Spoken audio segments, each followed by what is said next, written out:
nutrition, lifestyle isn't enough to change your circumstances. And they essentially just gave me a death sentence with regards to what my foreseeable future looked like. I immediately recorded my conversations with both those specialists so the world could actually hear what they said because of how crazy it sounded. It was on the cusp of perforation, of essentially exploding and potential death. I'm not giving you any more of my money for these tests. I'm not giving you any more of my time to show up and do these things. It was essentially my middle finger to the medical community. I wish to goodness I had something like that in place when I was at my lowest stage.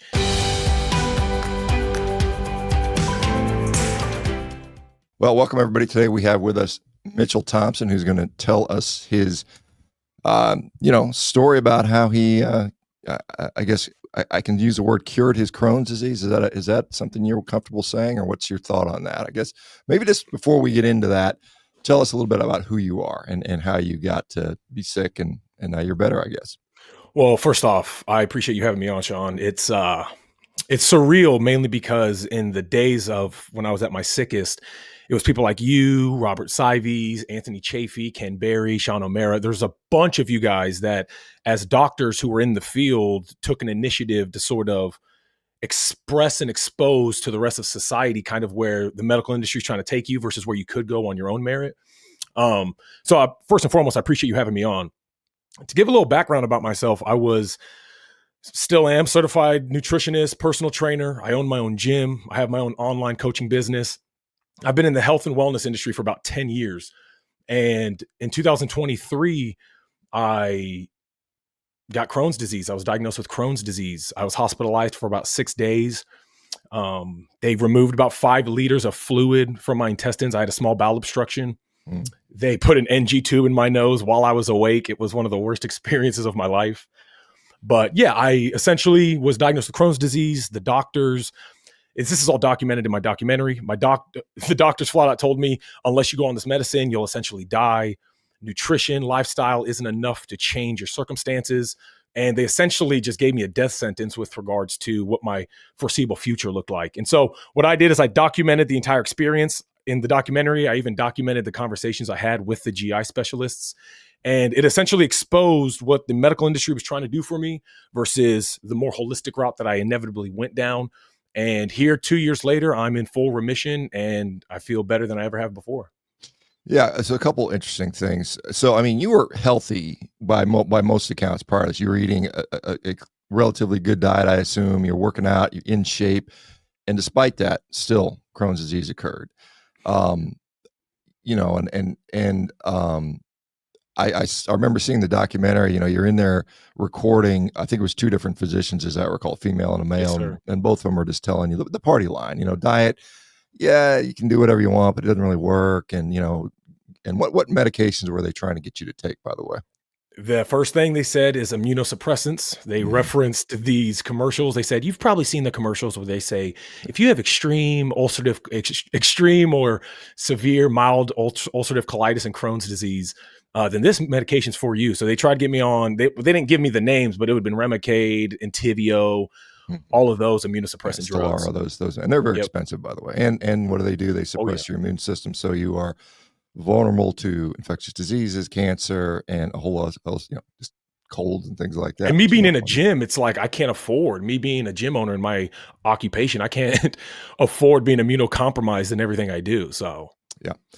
How did they diagnose the Crohn's disease? They do endoscopy, biopsy. How was it? Because some people say, well, you never really had it. Was it documented that you actually had the disease, and how was it documented? Well, that's the thing. They weren't able to put a colonoscopy on the list. They weren't able to actually get me in for the colonoscopy until 2 months later. And by the time I was scheduled to go in for the colonoscopy, I had decided that, I'm already in remission. You know how it is. You got to do that shake or that drink for like a whole day to detox your body. So no, initially Crohn's never came on my radar. The doctor walked into the room after all of my initial test results, namely the MRI that showed what they thought was appendicitis, just because of the localized inflammation in that terminal ileum area. They came in and they said, look, until we do a colonoscopy, we can't put it on paper, but we can nearly assure you that it's Crohn's disease. And I asked them, what's Crohn's disease? And they said, well, like we said, until we formally get the colonoscopy in 2 months, and once we formally diagnose it, we'll be able to then get you in for your medication. You'll be able to get these infusions, and we'll essentially go from there. So they said MRI. Was there any lab supportive stuff Yeah. like high levels of inflammatory markers, fecal calprotectin? Any of those things really elevated? Yep. My fecal calprotectin went from it was at a 2,500. Wow. Okay. What is the standard reference range of normal? Do you remember? Yeah. Well, it depends on the study. Certain studies have different upper and lower limits. It's usually between 9 and 32 though. If you're past 9 on some, you're inflamed. If you're past 32 on others, you're inflamed. And I was at a 2,500. So you're basically 100 times higher than you normally need to be. Yeah. Something like that. 10 times, 100 times. No, 100 times. Yeah. Okay. So you've got this obviously inflamed, irritated. What kind of symptoms were you having? I mean, how long did this go on for? What were you experiencing before you went into the doctor and got, I guess in the ER with a bowel obstruction? Yeah. So they flat out said, again, based off the symptoms, that was the biggest correlative with regards to the Crohn's to make it something more than IBD. I was having bloody stools. I couldn't digest or intake anything, not even water. If I had a drop of water, it triggered this reaction in my body where I would just violently vomit. I had severe recurring diarrhea. I was on the toilet probably 20, 30 times a day. And anybody that has Crohn's or ulcerative colitis knows that the bowel movement, the irritability of the intestines is one of the most obvious signs outside of the cramping. The cramping is probably the biggest indicator from my own experience with regards to qualifying the severity of it outside of the small bowel obstruction itself. The small bowel obstruction is obvious. I mean, in my intestines, they dilated to, I think, 6 centimeters, 5.7 centimeters, something like that. So it was on the cusp of perforation, of essentially exploding and potential death. So pain in the abdomen with regards to the cramping was the most severe symptom that I experienced outside of all the other normal symptoms: profusely vomiting, diarrhea, not being able to eat, losing severe amounts of weight in a short period of time. Okay. And so suffice it to say, it was probably difficult to continue your job, training people, working at the gym, owning the gym. Was that fair to say or no? Oh yeah. Yeah. Oh yeah. I was out for about 4 months. And I think you lost a lot of weight. Where did you go from and where did you end up at your lowest? I was about 198 pounds, sub 10% body fat, and I got down to about 153. That must have sucked. And you saw in the documentary, the pictures are it's almost too crazy to believe until you see the video evidence. And that's why I wanted to document it. That's why I really wanted to make sure I was able to get as much of the information in writing or in video as possible. Same with my GI specialist conversations. Missouri is a one-party consent state, so I immediately recorded my conversations with both those specialists so the world could actually hear what they said because of how crazy it sounded.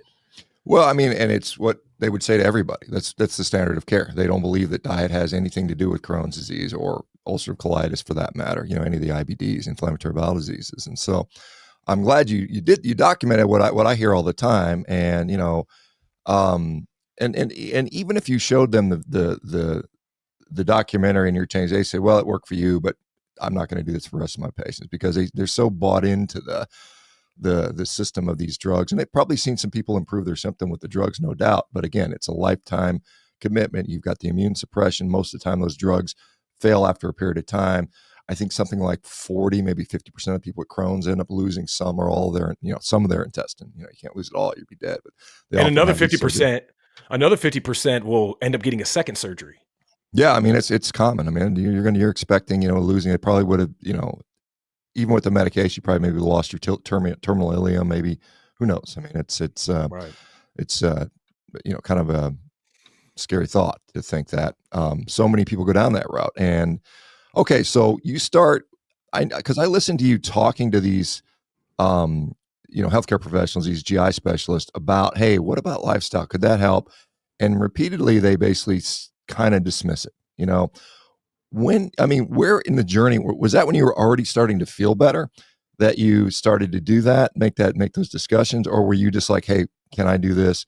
mean, did you already know in your mind that, hey, I'm already feeling better? And, where were you at in your journey at that point? No, in both of those conversations, I was still like 160 pounds. I was still super debilitated, super weak. And when I listen back to the documentary, I can even hear it in my voice. But yeah, it's the baseline principle of trust your doctor. Just trust your doctor.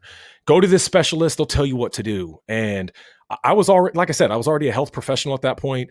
I had published my health book called Healthy Made Easy. Ironically enough, a week before I had gotten sick. And I tell you what, my next book, it's called Fireproof. It's going to be the master redaction of what Healthy Made Easy should have been with regards to the information given from a nutritional standpoint. Because in Healthy Made Easy, I was essentially espousing track your macros, calories in, calories out. I was giving a basic idea of what nutritional science, what most people consider nutrition 101, without the consideration of a lot of the frontier discoveries, people like you, like I said, Anthony Chafee, Gary Fettke. I'll tell you what, Nick Norwitz, that guy's been instrumental in the last year for me, even though I was already at a point of being in remission. But yeah, when I talked to those doctors, I was coming from a place of professional curiosity because I had already had an established understanding of food affecting the intestines. Yeah, it's interesting. And no doubt, I mean, eating a diet focused on protein, whole foods, counting calories, tracking your macros, working out does help a lot of people. There's certainly, I mean, I'm not here to say that doesn't work for anyone, because it clearly does. And that's what many people within the fitness space do. I mean, there's just no doubt about it. But when it comes to disease, and this is where my sort of interest really lies, taking care of sick people as a physician, that's what I was trained to do. That's what my life's goal was. I think as you get into different discussions and different strategies and different methods, there's a lot of ways to lose weight. You can lose weight on any diet, really, quite honestly. In comparison to the standard American diet, for sure. Well, I mean, you can do the Twinkie diet and just restrict your calories and you lose weight. But I mean, it's not. I don't think it's healthy long term. Let me ask you about. So you're in there still pretty sick, 160 pounds. You're 40 pounds off your normal weight, sick. Not feeling good. Doctor saying, hey, we want you to take these medicines. Go get a colonoscopy. So we can solidify the diagnosis. So if let's just assume you did that, you were waiting. I guess the plan was, we're not even going to give you any medications until maybe we give you some steroids or something like that, corticosteroids, not anabolic steroids. Maybe we're going to give some steroids, some anti-inflammatories while we wait for the official diagnosis so we can get you hooked up with the biologic. That sounds like that was the thing. Is that fair to say? 100%. Well, they didn't even really give me, they told me that just try to avoid the foods that cause irritability, because what they left the hospital with was a small bowel obstruction and just IBD. That's all they had, generally speaking, until they could actually get the final diagnosis. But yeah, they honestly didn't even tell me. They gave me one medicine. I can't remember what it was called, but it was essentially to help with some stomach cramping. Okay. And then for those who don't know, a small bowel obstruction can be very, very painful. It probably was, I would imagine. Is that fair to say? Beyond, yeah. The most pain I've ever experienced in my life. Yeah. So that's, and as a surgeon, when I was, and I didn't do general surgery. I did a little bit when I trained, but it was always never let the sun set on a small bowel obstruction. It's like, you might be taking somebody to the OR right away to save their life potentially on that. So it's a very precarious place to be in with a small bowel obstruction. There's, okay, so when you were asking these specialists, hey, is there any kind of health thing I can do, food thing I can do, in the back of your mind, were you thinking about, hey, I've heard about this carnivore diet thing, I'm going to do that? Or were you thinking about, I'm just a healthy guy, I figure I can fix it myself? Where were you at in your mindset when you were questioning those guys? Hey, folks, it's Dr. ShawnBaker here. Hey, if you or someone you love is suffering from chronic disease and you're tired of just managing symptoms with potions, pills, and procedures, I want you to check out Revero.com. Our team of dedicated professionals is committed to tackling the root cause of your issue and finally getting you healthy. Hurry up, though. Our spaces are filling up very quickly. I would say the latter, mainly because, again, I had this is most people. I mean, Doc, you know this. Most people are gonna, especially the more engrossed in any particular field you're in, once you get the qualifications, once you get the accolades that substantiate you are now qualified to talk on this subject matter, a lot of people don't continue their education. And, I continued my education a little bit. I would listen to a lot of podcasts. Like Peter Attia was my biggest go-to guy I would listen to. But I didn't really understand metabolism the way that I inevitably started learning that took me down into the keto/carnivore realm. And it was honestly the work of Ben Bickman early on. Him, Robert Sives, you, and Anthony Chafee were like the four horsemen that helped me think about the metabolic potential dysfunction that was the foundational cause of my Crohn's. And so I would say I was about 2 weeks removed from the hospital. I was trying a bunch of different diets. Do you remember who was that guy in the 90s, early 2000s? He had a book called The Maker's Diet. Do you remember that book? I do not know. I don't remember. So he was a guy, Jordan something, I think was his name. He went through all the top experts in the world, went to like Germany, went to like Switzerland, went to all these different countries to talk to their GI experts. And he wrote a book that I followed. It was written in like the 90s, early 2000s though. And it was telling me to drink like a greens shake first thing in the morning. Mm-hmm. It was telling me to take certain multivitamins that I didn't even look at the ingredients on. And so I would try these different types of fads post removed from the hospital. And it was probably about a month until I stumbled across the carnivore community. And I stumbled across, really, it was like this internet gold. It was this guy on some forum, some obscure forum on the internet, who documented from 2008 to 2015 the protocols he went on, the research he established, and the output of that input, essentially, of I have Crohn's, I'm super sick, my doctors told me to do this, but I've heard about carnivore, keto, low starch, low sugar, so I'm going to document what my experience is going to be like for the foreseeable future. And he did it for 7 years. And so reading that was the key that unlocked the door into carnivore, keto, into their efficacy as a metabolic therapeutic for my Crohn's disease.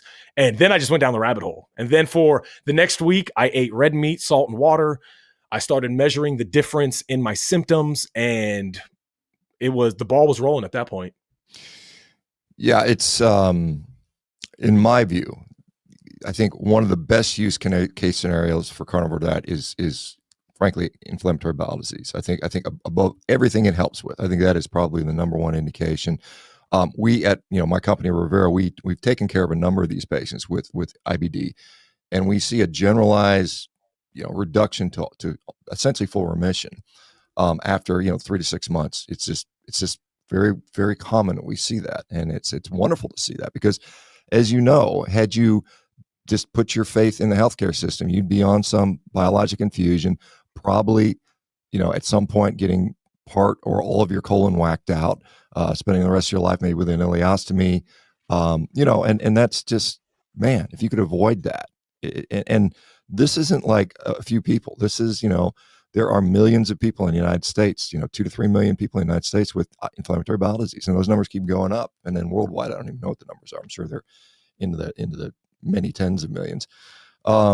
So how long did it take you to go from 160 sick as a dog, in the sort of the clutches of the healthcare system telling you, hey, get your colonoscopy, let's put you on a biologic, to, man, I'm good. I'm asymptomatic. How long did that take? I would say the symptom relief was about a month, about 6 weeks, maybe 4 to 6 weeks. But the weight gain and getting back to my normal self took about 4 months, took about 3 to 4 months. Yeah. Well, and that's, you think about it, it's pretty rapid to put on 40 pounds because your body bounces back. It's kind of like once you've already been there, you've got, whatever, muscle memory, because now you can actually process your nutrition. And not to mention, it's really high quality nutrition. I mean, meat is just it's a super fuel as far as I'm concerned. So you've got on film documented evidence of you talking with these two gastrointestinal specialists, and you went to two just because you wanted a second opinion. I'm assuming, is that right? Yep. And both of them are telling you basically they're singing from the same page. Yeah, diet doesn't really work. You can do whatever you want, but really at the end of the day, you're going to need to be on these drugs. Is that fair to say what they told you? 100%. And one of those GI specialists is supposedly one of the top GI experts in my state. So yeah. And what state are you in, by the way? Missouri. I'm in Kansas City. You're in Kansas City. Okay. Yeah. So you said, hey, screw that stuff. I'm going to fix it myself. I'm going to at least try before I go down this route and commit myself to drugs for the rest of my life. So you do it. You're successful. Have you gone back to any of those people since then and said, "Hey, look, man, here, I'm good to go now"? Have you done that? I almost wanted to send an email to both of those specialists and just send them an email of the documentary. But ironically enough, one of my members at my gym is related to the GI specialist that essentially works under the top GI expert in my state. And so the irony was, when I sent him my documentary, my member, he showed then his relative who, from what he told me, he said, well, he sent it to him, but I haven't heard back if he watched it or not. So Yeah. Yeah, he probably didn't have time. I mean, of course not. And even if if they did, 100%, yeah, especially as a doctor, there's no time to really indulge in all that extra stuff, which is why they don't really indulge in continuing their education outside of the medical parameters, let alone in something like lifestyle and nutrition. But yeah, I can't tell you how futile it would have been even if I did reach out, because even if they did have the time to watch and listen to the documentary, like you said earlier, they would just say it's an N equals 1. Well, and I mean, you can't say for sure what they would say, but I suspect you're not wrong on that. But I mean, I think it would be fun to say, go back in there and get the recordings of said, "Hey guys, you remember me? Here I am kicking. I didn't go on your meds. You told me this is what you told me. You remember that? And what happened? Why do you think that is? Right. Oh, well, some people it just remits. This is what I often see that drives me crazy, because the doctors, I've had a lot of success people, like whether it's rheumatoid arthritis, psoriasis, mental health disorders, diabetes, reverse, all this stuff gets reversed. You go back to the doctor and the doctor says, "Hey, good job. Keep doing what you're doing." No curiosity beyond that, which is, in my view, just mind-bogglingly stupid when I've been in this sort of space for a long time now, and I see it every day, and I'm just amazed at the lack of curiosity that physicians have. And you're right. I was there. I was a busy surgeon. I didn't have time to do anything other than just grind and run. And I spent every day in my clinic basically running back and forth between patients to keep up with the demand, and then going to the OR, and then going to the emergency room. And I mean, and then, being on call, not sleeping. I mean, you're just like exhausted. You just don't have time to learn. So I can't necessarily fault them. And then the ongoing training that you do is almost always industry or pharmacy sponsored. It's like, "Oh yeah, let's just show you the latest trick, the latest new gadget you can use to get better at doing your ACL reconstructions," or "Here's the latest new drug study for your DVT prophylaxis." It was just what you were immersed in all the time. You never had somebody come in there and say, "Hey, check out this dietary protocol where you get rid of your patients." And because the hospital doesn't want that either. The hospital's like, "No, we'd like the Crohn's patients because, we can put them in an infusion center. We can, whatever." I mean, it's just, it's insane.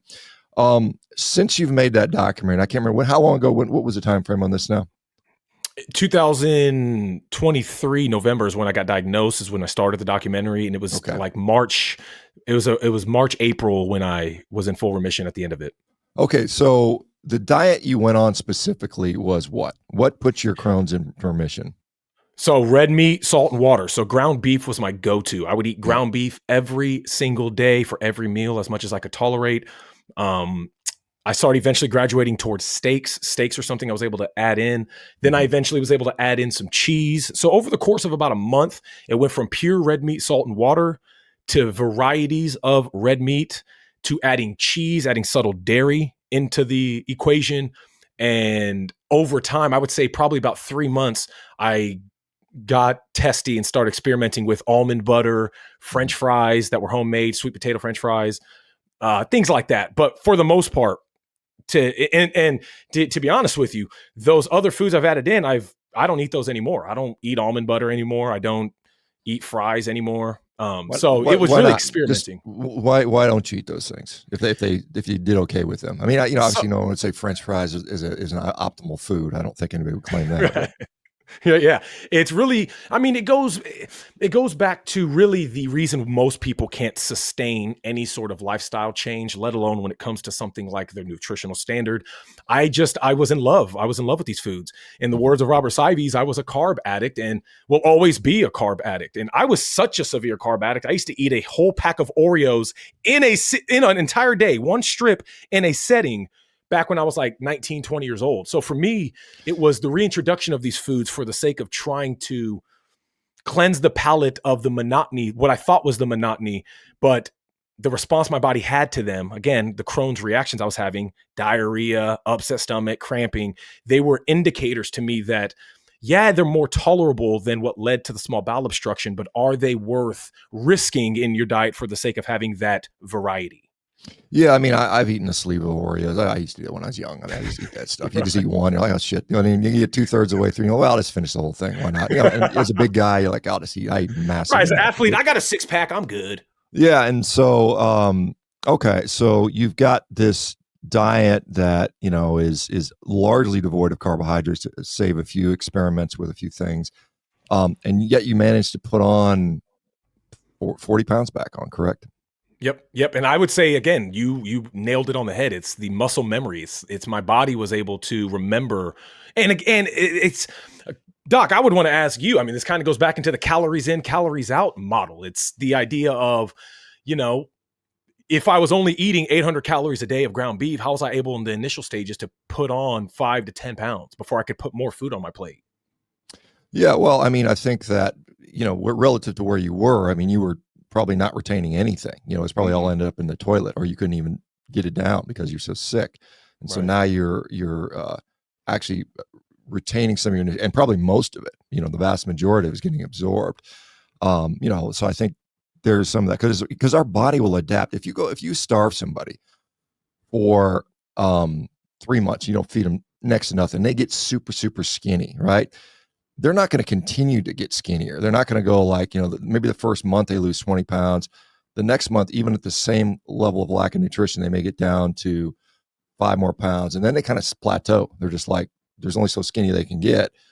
And then once you start refeeding them, they're like, whoa, you know, they get back on there. So, I mean, I think it's one of those things because probably what happened is your heart rate slows down, your body temperature drops, your ability to do anything goes down significantly because you're just like, trying to conserve everything you can. And then once you start refeeding, you know, you start putting on the weight again, and then you start being able to move more, and then you got to eat a little bit more. I will say this. I did put in a little bit of raw milk at one point. Didn't mean to interrupt you, but raw milk, I would say about a month in, I started incorporating in small quantities. I'd have about 4 ounces a day to try to add in some of the, just to add in more variety.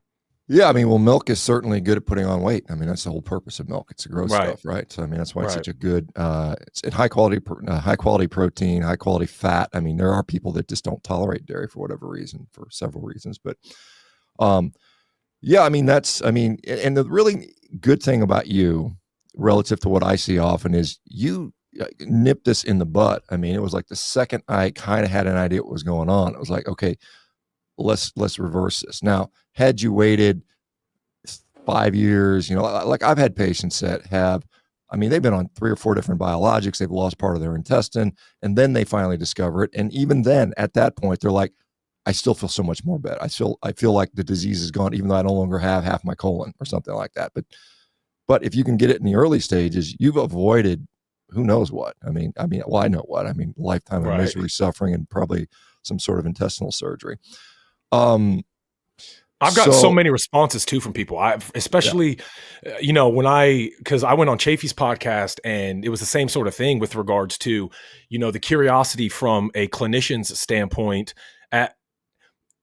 as somebody who usually doesn't see someone like me do it this early without all of these already long lasting surgeries and effects that I would have had otherwise. And yeah, again, most people aren't as prepared as I was going into the quote unquote diagnosis, going into the conversations with the specialists. Most people just don't have a background to be able to attack and approach that. And since the documentary's been out, I still to this day, every day, I still get messages from people saying, thank you for having this out there. Because my whole point in producing it was something I wish I would have had, but I just didn't. You know, what was I going to say with regard to the physicians? Now, we have a healthcare company. It's called Revero. I signed up for it in the early stages, by the way. Okay. Well, I mean, if we would have had you, we would have given you we would have put you on the right track. We would have been, hey, let's work on diet first, because I think that is so incredibly important. And I mean, the fact that you ended up with a couple of GI specialists locally in the area, and both of them are telling you the same thing. You probably could have went to 10 different GI docs. They probably all would have told you roughly the same thing. They would have said, "Hey, this is what it is. Now, I suspect, how certain did the doctors tell you that you had Crohn's disease? We're 99.9% certain you have Crohn's disease, or was it still kind of like, well, we think this is what it is? Where were they at on their level of certainty? That's the thing. Doctor walked in. I had never heard of Crohn's disease before. Doctor walked in. And again, all these different tests. The first thing they had was confirmation that I had inflammation near the terminal ileum, which is why they had thought it was appendicitis. They thought my appendix was in trouble. Right. Well, it would make more sense for a young guy, fit, lean guy to have appendicitis than 100%. Disease. Yeah. 100%. And so they, back and forth. We think it's this. Back and forth. We think it's that. The last conversation they had is doctor sat down. I'll never forget it too. My fiance was in the room at the time, and he approached it like I was literally dying. He said, listen, and he sat down, closed the door. We're not sure. We're not for certain until we get the colonoscopy, but all the signs show, it's textbook with regards to all the signs and the tests we've done, that we think you have Crohn's disease. And I sit there and I go, what's Crohn's disease? What is that? Well, it's XYZ, inflammation of your intestines, namely in that terminal ileum. The curiosity I had was exactly from your standpoint. I was saying, well, are you sure it's Crohn's? Like, what if it's something else? It wasn't appendicitis. It wasn't X, Y, and Z. So in their mind, it was the last thing that they could conclude without having that colonoscopy, without having that endoscopy, namely because of the severity of the symptoms and the tests failing of what they otherwise thought they should have shown. Okay. And so what I think would happen if you went back to those same physicians today, they would say, we were wrong, it was misdiagnosis. I mean, this is what we often see. Well, it must have been a misdiagnosis because no one gets better from Crohn's. Everybody has to go on these drugs. And like I said, in my experience, I see lots of people with biopsy-proven ulcerative colitis, Crohn's disease, putting that disease in remission. I mean, so what is your gut like these days? I mean, obviously, you're probably not feeding yourself like a garbage can. You're not eating sleeves of Oreos anymore, I assume. Do you have any symptoms at all? Would you say I am completely absent of this disease from all, for all practical purposes? I would say I still have bouts of exaggerated barbarigmy, which is just your stomach growling. I have severe bouts, which for me is indicative of the strictures I was starting to build in my intestines, which for the audience, if your intestine is a tube, a stricture is essentially the tube tightening up to prevent that proper circulation of the digestion. And again, in the early stages, I mean, Doc, it was so loud. I could just hear the water moving in my intestines because of how loud the barbarigmy was. And I, at times, will have symptoms still on that front. I'll also have some symptoms of loose stool. But the blood in my stool is gone. The vomiting is gone. And a lot of those physiological responses that I have, I attribute to the one or two things that, if I stack too many fats in one sitting and then try to drink some milk right with it, that could be a potential for my intestines to cause some discomfort. I also realized I'm a certified epigenetics coach, and I'd like to get your opinion on your thoughts on the qualifications and the efficacy of DNA testing, to be honest. But I wasn't too bought into it. Still, I'm not completely bought into it, but the results I got from my own DNA test revealed that I had genetic markers for histamine intolerance. And so I think a lot of the foods I eat, whether it's, let's say, eat some ground beef, but it's been in the fridge for 3 days, a lot of the symptoms I have, I think at this point are a response to the histamine intolerance, least a response to the Crohn's in a potential flare-up state. Yeah. As far as the DNA stuff, I have to say I'm a little bit skeptical on what you can actually, what's actually actionable by it. I mean, I think a lot of times people say, well, I've got this genetic variant, and I'm like, well, just eat decent food and exercise and sleep. I mean, it doesn't really change the way you manage it for the vast majority of people, in my view. So as someone who, I guess, presumably you still have your gym, you still train people, has it changed, your experience changed what you do as advice these days? Oh yeah. That's why I'm writing my new book. My first book was called Healthy Made Easy. And funny enough, Anthony Chafee laughed at me when I showed him it. I have an apple on the front of it. So healthy made easy, the idea was an apple a day keeps the doctor away. And so I figured that was an easy way for people to kind of understand from a visual standpoint what the book is about. But since then, yeah, like I said, I published that book. A week later, I got sick with Crohn's. From the time I published the book to the time I was in full remission, I would have rewritten most of the stuff that's in there. And it's not that it's wrong, it's just incomplete. And the way I approach all of my members, all of my clients now is from that more complete standpoint. And I approach everything mainly from a bioenergetics standpoint. I approach it from a metabolic standpoint. I use keto and carnivore for most of my clients who are scared at the idea of jumping in either of those two diets. As I tell them, we use it as a metabolic therapeutic. We're using it to essentially turn on your fat burning lipolytic pathway and tone down the over exaggeration of your glycolytic carb burning pathway. And by doing so, we can recalibrate. Again, shout out Ben Bickman. You can recalibrate the insulin resistance. And when you can recalibrate the insulin resistance, it's usually a downstream effect of revealing all other health standards improving. And so, yeah, I'm a completely different coach now. In fact, because I only eat really 4 food items: eggs, chicken, red meat, whether steak or ground beef, and forms of dairy. Anytime my clients talk to me about, well, it's too hard, I can't give up this food or that, they know I'm a testimony of it could always be worse. You could be limited to 4 food items. And at that, you don't have to cook it every single day the way I have to because of the potential histamine intolerance. So it makes me way more of an effective coach. It makes me way more informed as a nutritionist, and it makes me more effective overall as a trainer.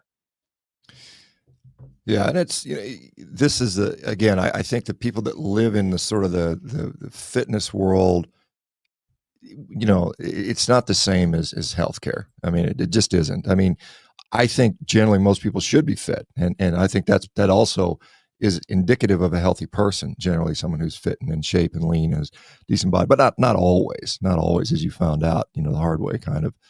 And so some of that advice, again, it depends on your audience, I suppose. Do you get, since the documentary has been out, how many people with gut issues have contacted you looking at, with comments and maybe advice? I would say thousands. Like I said, to this day, yesterday, I'm sure I've got one up to this point in my DMs now. Yesterday, I had 2 guys message me, and yeah, it's the reason why I did the documentary in the first place. I did the documentary because I wish to goodness I had something like that in place when I was at my lowest stage. And for the people that they don't have as much presupposed knowledge in fitness and health, for the people that don't have that potential, having the documentary gives them a look at what they could do with their life before it gets to the point of removal of their intestines, before it gets to a point of this surgery or that surgery, before it gets to a point of them having to spend all the money on the medication. And so, yeah, I get messages every day from people since the documentary, and it's been over a year, where they essentially just thank me for putting the information out there, which if I could help, my whole point was if I could help one person, just like how I wish I could have helped myself, then that's good enough. But to still continually get feedback and get love from people, especially with regards to me being able to respond and give them some hope that I didn't have at that same time, it's powerful. It's really powerful. Yeah, and to your point about a lot of people not having the background, a lot of people that are diagnosed with inflammatory bowel disease, particularly Crohn's disease, are young. I mean, they're teenage kids a lot of times, so they just don't know. So their parents are scared, and they want to, and their parents are just going to listen to their doctor. They don't want to. Oh, I don't listen to some guy. I'm going to go to the doctor because the doctor is where I'm going to get the best care. And unfortunately, that might not be the case. Now, like I said, I will continue to talk about what we're doing at Revero because our doctors get this stuff, and we take care of folks like that do have Crohn's disease, and they do get better, which is cool to see. What I think about. Sorry, go ahead. No, go ahead, Mitchell. You said you think about something. I was just saying, the name of the documentary, by the way, is How Keto Cured My Crohn's. It's on YouTube. I'm sure you'll leave a link. But I was just going to reference how you'd made a video recently about, Mr. Beast and his diagnosis, and how Mr. Beast has been on these immunosuppressant drugs for most of his life, because I think he was diagnosed at like 13 or 15. And so to your point and to your credit, most people that are diagnosed are so young that who's going to then guide and direct them into the potential alternative route that the doctors would otherwise put them on? It's going to be their parents. And so I've had multiple parents on that same front say, I don't I don't know what I would have done without this documentary to at least open my eyes to give me a potential alternative route in light of what the doctors doomed me to, essentially. Yeah, I mean, I'll be so bold as to say if you are newly diagnosed with inflammatory bowel disease, be it Crohn's disease or ulcerative colitis, particularly in the early stages, make a dietary change right away. That should be standard of care. Unfortunately, it's not. Unfortunately, you get the doctors say diet doesn't have a role. You said that just at the beginning, I remember you said your fecal calprotectin was 2,500. What was the last time did you check it after you got better? Have you had numbers that show it's come down? Or they wanted me to. They wanted me to come in to do it, but similar to the colonoscopy, they had scheduled it out so far away from the point of the measurement that and my fiance made a great point. She said, you should just do the colonoscopy, get all these tests so you have proof in the pudding. So there is no sort of ambiguity with regards to your story. And, wise words from the wife. I was too stubborn at the time, especially in my newfound frustration as I was getting the results, where it was almost like an FU to the medical community. It was almost like I'm not giving you any more of my money for these tests. I'm not giving you any more of my time to show up and do these things. It was essentially my middle finger to the medical community, which, again, I get it. That's where a lot of people could be justified in their skepticism. But at the end of the day, my testimony isn't my testimony isn't unique. It's a normal experience that anybody who's had IBD, Crohn's, ulcerative colitis, it's a normal expression and documentation of what they experience. But there's an end point and a conclusion to that experience that is outside the parameters of what they would otherwise expect. It shows what you can do with lifestyle and dietary changes in light of just medical intervention. Yeah, and I was going to say with the colonoscopy, I mean, the colonoscopy is not completely without risk. I mean, there are one in a few thousand people end up with bowel perforations. I mean, it's not like, no one should ever get one, but there are risks associated with that. And exactly. Again, if you were still sick, then that would probably make sense. But now you're at a point where like, hey, I'm getting better. I'm completely better. I'm asymptomatic. Does it make sense to submit you to that potential procedure with the associated risk? Perhaps not. So, okay. So documentary's out. Where is it located? YouTube, or where do people watch it?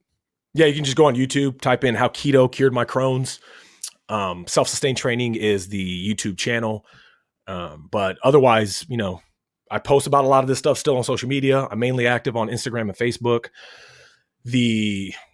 Even if you don't have IBD, if you're just skeptical about the efficacy of what carnivore keto could do for you, it's opened a lot of people's eyes in light of where my life could have been otherwise. Yeah, and outside of inflammatory bowel disease, irritable bowel syndrome, gastroesophageal reflux disease, there's a whole host of GI things that it's been helpful with. One final question. Now that you're back to your normal fighting weight, you're back in the gym, I assume, training, working out, you probably enjoy it like I do. I've been doing it. I've been lifting weights for 45 years. I'm never going to stop, basically. How do you feel in the gym? How's your performance relative to where it was before when you were on a carb addict diet? It's night and day. I was never a caffeine guy. I was never an energy drink guy. So I never drank coffee, never drank energy drinks. And I used to wake up and open my gym at 5 a.m. I'd wake up at 4, get to the gym by 5. And, I'd operate until noon, 1 o'clock without any food whatsoever. And so my lifts at that stage, when I was doing it back then with the still carb addiction, was I would just feel more tired. I felt more sore. Soreness was the biggest thing. Mm-hmm. But now it's night and day. I hardly get sore. I can push my body to completely different limits. My lifts are all better. I functionally move better. It's just night and day. Yeah. And it's been my experience too as a master's guy. I'm not as beat up. I recover better. Therefore, I'm able to train more frequently with more intensity, which results in, hopefully better outcomes. All right. Well, Mitchell, this has been wonderful. Thank you for appearing here. Thanks for doing the documentary. Thanks for documenting your journey. I'm sure it will continue to inspire and at least get people thinking, because this is something that the healthcare system doesn't do a great job with, and the more and more we're just going to let the pharmaceutical industry solve this problem for us, right. Basically mask the symptoms, medicate us, drug us. And it may not be necessary for a lot of people. So anyway, appreciate it, Mitchell. Well, I tell you again, it's because of people like you. Chafee, Bickman, Norwitz, all of you guys, Lustig, Fetke, you guys are all the reason why someone like me who, would have otherwise been a victim of the medical industrial complex, you guys are on the frontier of this. And in 10 or 20 years, it's going to be obvious as to, who was trying to do the right thing, who was actually trying to help people, and who was just trying to make a profit. Yeah, and this is exactly why we do it, because we get to see people like you, and I've seen your story hundreds of times, and thousands and thousands of other similar different medical issues. So thanks for doing this. Thanks for using the resource and having the insight ahead of time to say, hey, I'm gonna document this, because it will, and as you know, it will help a lot of people. So appreciate it, Mitchell. Thank you very much. Thank you for having me.